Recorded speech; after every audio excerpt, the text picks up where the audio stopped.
পুরুষাঙ্গ হারিয়ে অঝরে কাঁদছেন শাকিব খান। ভাইরে, ফেসবুকে এমন একটা নিউজ দেখে আমার কদম জোড়া কাঁধে উঠে গিয়েছিল। শাকিব খান নিজের গোপন মেশিন কিভাবে হারিয়ে ফেললেন এসব যখন ভাবছিলাম, তখন দেখি আরেকটা নিউজ। ঘুমন্ত শাকিব খানের গোপন মেশিন কেটে ফেলেন ওনার স্ত্রী। এই নিউজটা দেখার পর আমার কদম জোড়া খুলে নিচে পড়ে গিয়েছিল। এই আকামটা কে করেছে? অপু বিশ্বাস নাকি বুবলি? কারণ দুই নায়িকা তো একসময় শাকিব খানকে নিজেদের স্বামী বলে দাবি করেছিল। শিরোনাম বাদ দিয়ে যখন বিস্তারিত পড়লাম, তখন জানতে পারলাম নিজের গোপন মেশিন হারিয়ে ফেলেছেন সুপারস্টার শাকিব খান না, হারিয়েছেন জুনিয়র শাকিব খান, যে কিনা একজন টিকটক সেলিব্রিটি। টিকটকে সুপারস্টার শাকিব খানের মতো কথা বলে বেশ ভাইরাল হন। ওনার স্ত্রীর নাম হলো শিখা খান। পারিবারিক ঝগড়াঝাটির কারণেই নাকি এমন ঘটনা ঘটিয়েছে শিখা।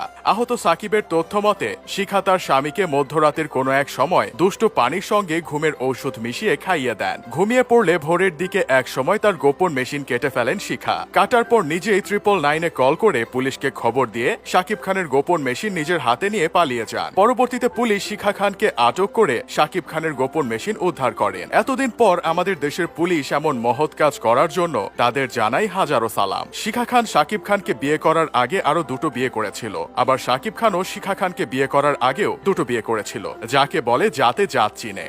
আসলে শাকিব খান আর শিখা দুজনেই কন্টেন্ট ক্রিয়েটর।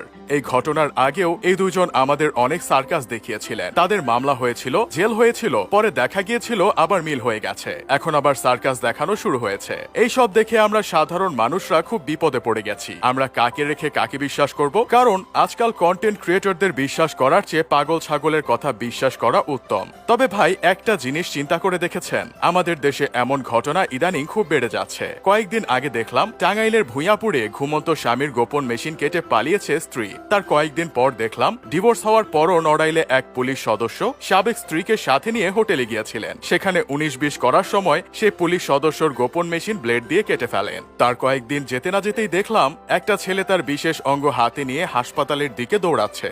লক্ষ্মীপুরের কলাপাতা রেস্টুরেন্টে এই ঘটনা ঘটে। প্রেমিকা যখন প্রেমিকের ফোন হাতে নিয়ে দেখতে পায় সেই প্রেমিক তারই বান্ধবীর সাথে গোপন সম্পর্ক চালিয়ে যাচ্ছে, তখন প্রেমিকা প্রেমিকের গোপন মেশিন অর্ধেক কেটে দেয়। শুধু কি তাই, মেহেরপুরের গাংনী উপজেলার ভবানীপুর গ্রামে একাধিক বিয়ে করায় স্বামীর গোপন মেশিন কেটে দিয়েছেন দ্বিতীয় স্ত্রী। ভাই, একবার চিন্তা করে দেখেন, সংসারে টুকটাক ঝামেলা হবেই, তাই বলে সব মেয়েরা যদি ছেলেদের ঘুমন্ত অবস্থায় গোপন মেশিন কাটাকাটি শুরু করে দেয়, তখন তো দেশ পুরুষত্বহীন হয়ে যাবে। আমাদের তখন রাস্তায় নেমে আন্দোলন করতে হবে আর ব্যানারে লিখতে হবে প্রতিটা পুরুষের পুরুষাঙ্গের নিরাপত্তা চাই। চারিদিকে এই সব ঘটনা দেখে আমার বন্ধু কেরামত আমায় বলতেছে, সারাদিন হাত দিয়ে কাজ চালিয়ে হাতের রেখা তুলে ফেলবো, মাগার বিয়ে করব না। বিয়ের পরে দেখা যাবে তরকারিতে লবণ বেশি হয়েছে বলে বউকে একটু বকাঝকা করব, পরদিন সকালে ঘুম থেকে উঠে দেখব বউ আমার গোপন মেশিন কেটে হাতে নিয়ে বাপের বাড়ি চলে গেছে। যাই হোক, শেষমেশ কাজের কথা কই। ব্যক্তিগতভাবে আমি মনে করি একটা ছেলের সাথে কখনো এমন করা উচিত না, কারণ এক হাতে তালি বাজে না, দোষ দুজনেরই থাকে। তাই বলে ঘুমন্ত